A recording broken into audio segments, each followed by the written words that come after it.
আরজি করে ধর্ষণ করে খুনের মামলার শুনানি সঠিক পথে, অন্তত তেমনটাই ইঙ্গিত সুপ্রিম কোর্টের। মঙ্গলবার প্রধান বিচারপতি চন্দ্রচূড়ের বিশেষ বেঞ্চে এই সংক্রান্ত মামলার শুনানি হয়। শুনানির শুরুতে স্ট্যাটাস রিপোর্ট জমা দেয় কেন্দ্রীয় তদন্তকারী সংস্থা, আর তা পড়ে কার্যত সন্তোষ প্রকাশ করা হয়। মামলার শুনানিতে প্রধান বিচারপতির পর্যবেক্ষণ, সিবিআই এর তদন্ত রিপোর্ট পড়েছি।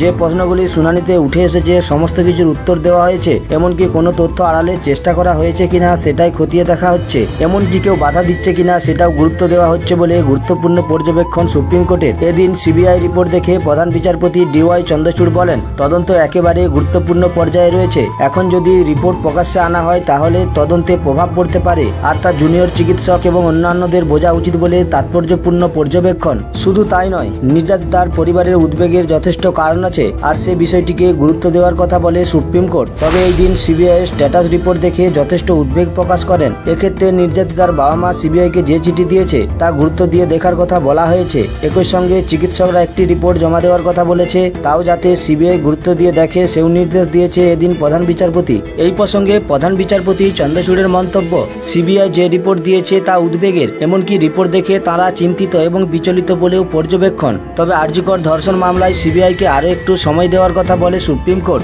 এই বিষয়ে আদালত জানায়, সিবিআই তদন্তের শেষ পর্যায়ে ধীরে ধীরে এগোচ্ছে। ময়না তদন্তের চালান পদ্ধতির বিষয়ে রিপোর্ট উল্লেখ করা হয়েছে। শুধু তাই নয়, তথ্য প্রমাণ নষ্ট সহ সবটাই দেখছে বলেও এদিন বলেন প্রধান বিচারপতি। এদিন মামলার শুনানিতে আরও কয়েকটি বিষয় উঠে আসে।